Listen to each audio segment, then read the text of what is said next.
Komputer adalah alat atau mesin yang dapat diprogram untuk menerima data, memproses untuk menghasilkan informasi, dan kemudian menyimpannya ke media penyimpan. Sistem komputer terdiri dari perangkat keras dan perangkat lunak.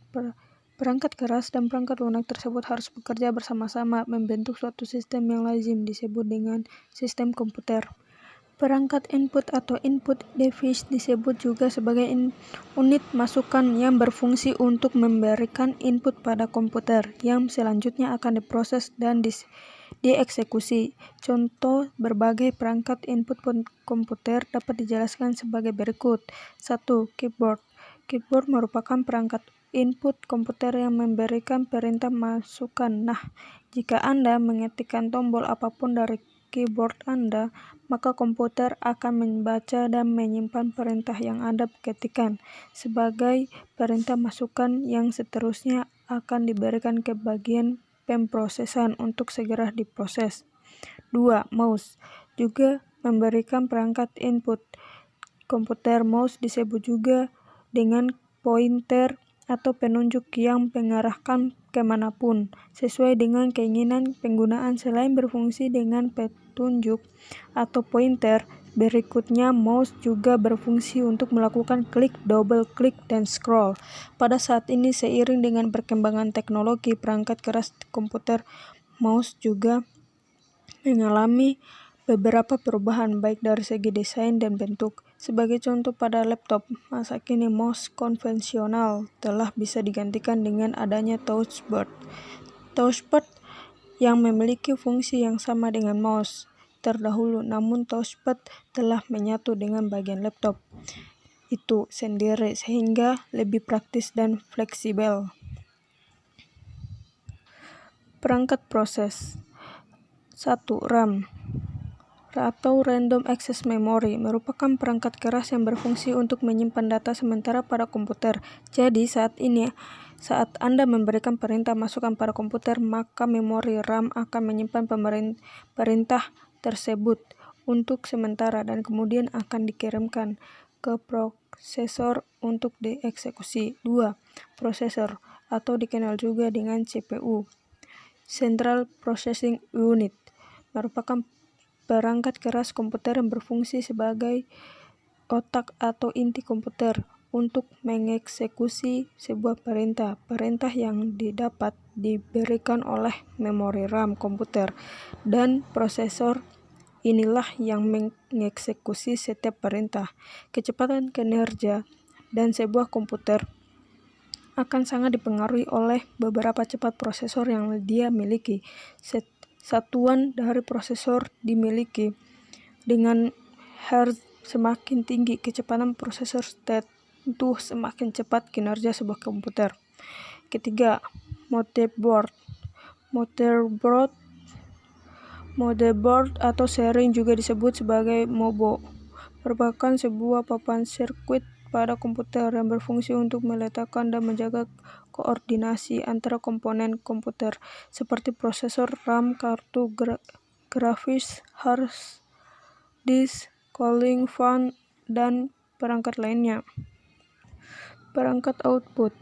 Perangkat output atau output device, monitor, atau dikenal juga dengan sebutan screen, berfungsi untuk menampilkan gambar pada pengguna. Agar pengguna bisa berinteraksi dengan komputer, tentu setiap pengguna harus bisa melihat tampilan dari komputer tersebut, dan inilah fungsi dari screen atau monitor. Saat ini, seiring dengan perkembangan teknologi, perangkat keras screen atau monitor komputer juga mengalami beberapa perubahan. Jika dahulu monitor masih dengan tipe tabung yang ukurannya besar dan konsumsi dayanya tinggi, maka untuk saat ini monitor komputer sudah tersedia dengan banyak desain, mulai dari tampilan yang begitu tipis, layar dengan model LED, dan tampilan gambar yang lebih jelas, nyaman untuk dilihat, dan lebih hemat daya. Sekian dan terima kasih, sedikit materi tentang pengenalan komputer. Tutorial berikutnya akan membahas cara menyisipkan gambar dan nomor halaman di header dokumen Word. Seperti contoh gambar di atas, nomor halaman berada di sebelah kanan header dan gambar ditempatkan di sebelah kiri header. Berikut cara membuatnya. Pertama, Di Insert tab, Header dan Footer Group, klik bagian nomor. Setelah itu, pilih Top of Page dan dari galeri pilih Play nomor 3. Setelah itu, nomor halaman akan muncul di header, seperti pada gambar. Selanjutnya, dengan menyisipkan gambar, di Design tab, Insert Group, klik Page Tour. Kemudian, sisipkan gambar yang diinginkan. Setelah itu, akan muncul Format tab di Page Tour Tools. Di bagian Arrange, klik Text Warping atau Warp Text. Dan pilih Behind Text agar gambar bisa digeser.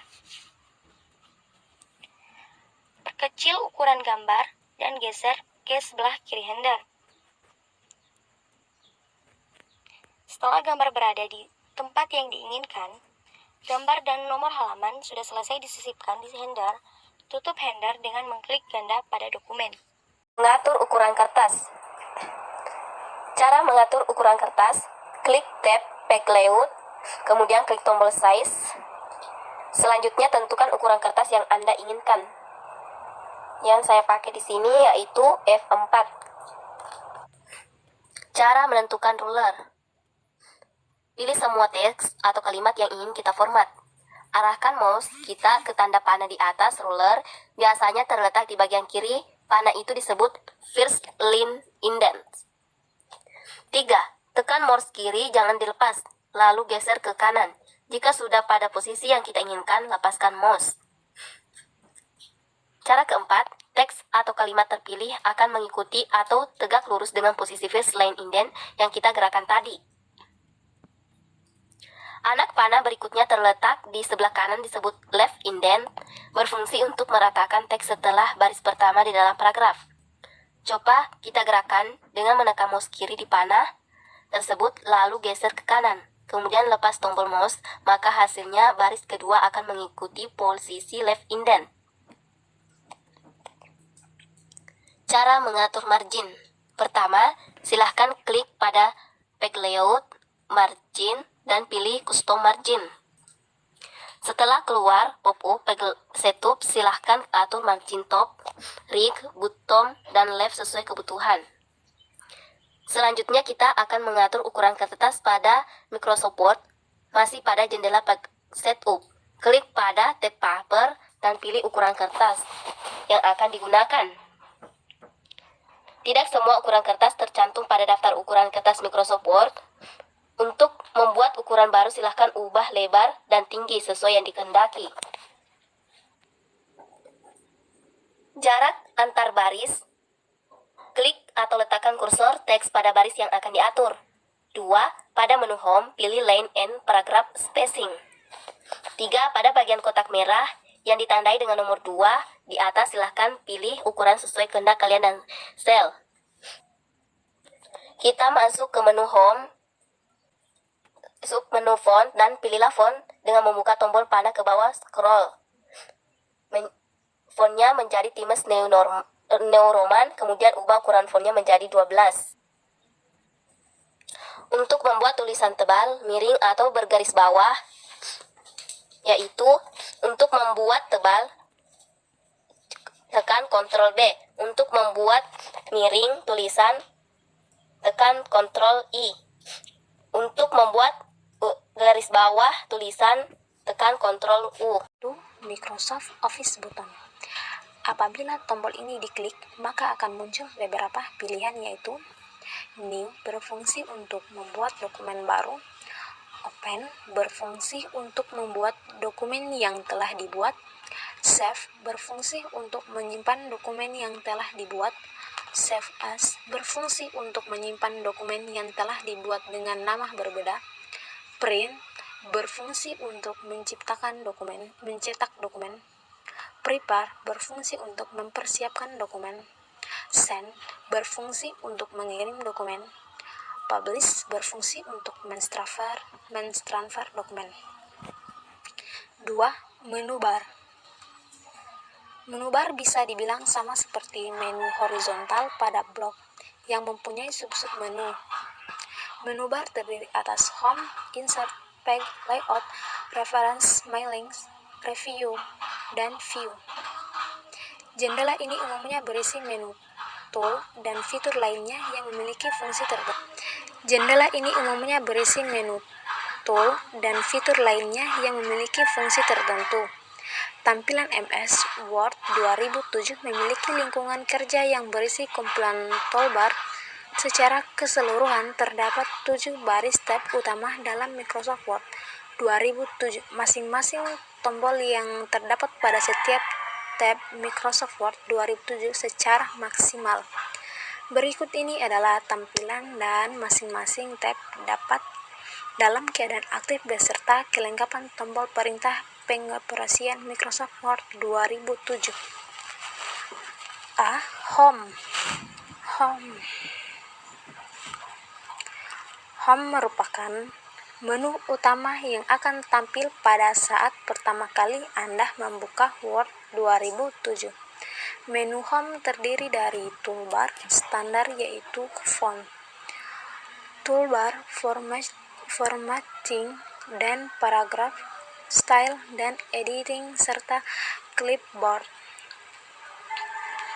B. Insert. Tab ini digunakan untuk memasukkan instruksi-instruksi ke dalam dokumen. Menu Insert terdiri dari text, tables, illustration, links, header and footer, text, simbol. C. Page layout. Tab Page Layout digunakan untuk mengatur tata letak data yang meliputi page setup, memberi warna background pada lembar kerja, mengatur spasi antar baris, membuat kolom pada teks, dan mengatur indentasi. Menu Page Layout terdiri dari themes, page setup, page background, paragraf, arrange, reference.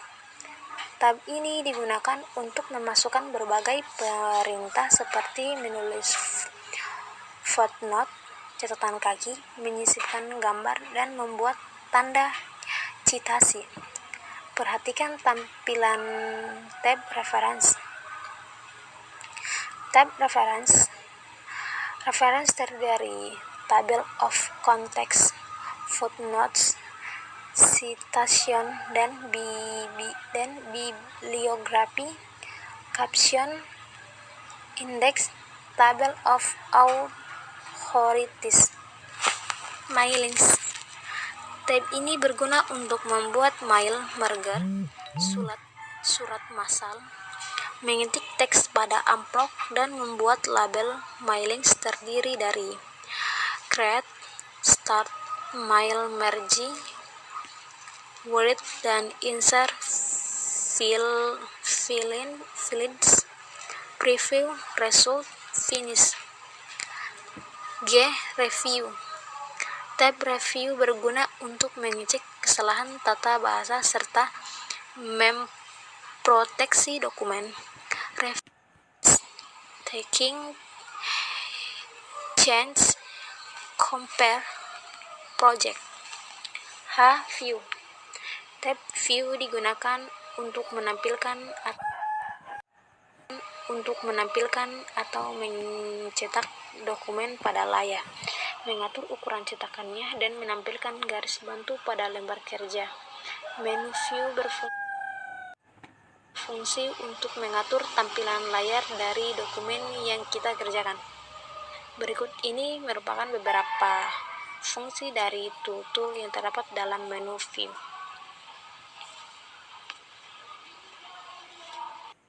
Baik, selanjutnya Mendeley.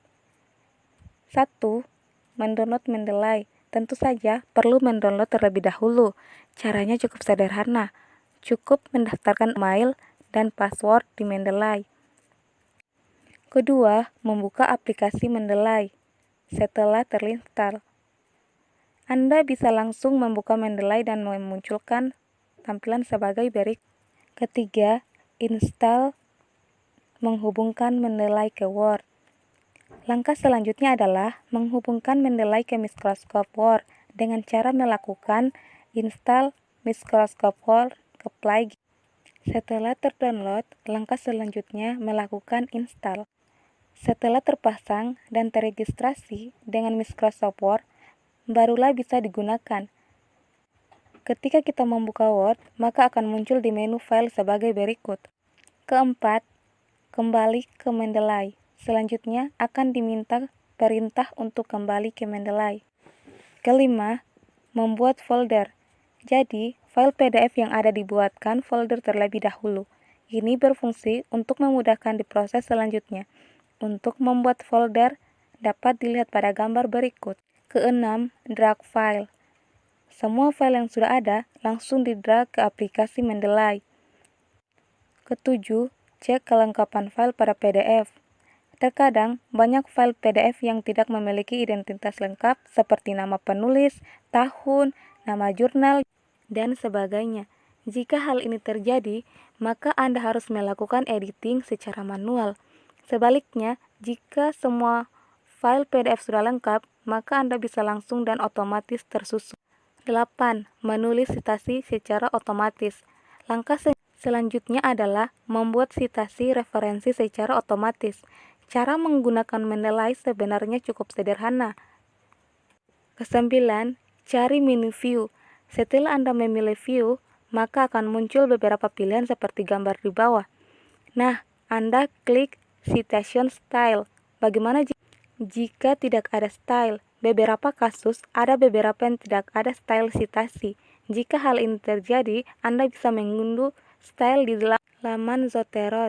10. Menuliskan jurnal. Tahap selanjutnya, mengetikkan jurnal yang dituju. Caranya cukup klik jurnal yang diinginkan dan secara otomatis pun jurnal akan terdownload.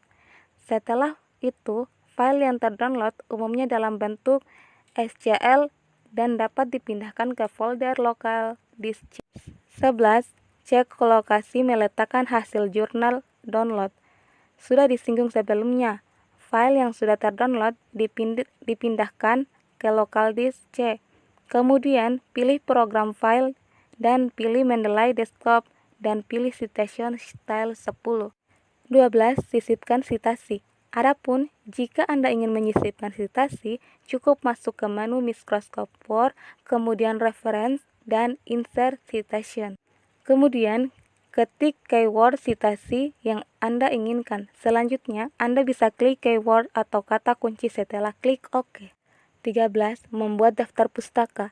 Langkah terakhir membuat daftar pustaka yaitu dengan klik reference, kemudian insert bibliografi, maka akan secara otomatis daftar pustaka akan tersusun sendiri. Itu saja langkah-langkah dalam membuat daftar pustaka dalam bentuk Mendeley dan selamat mencoba.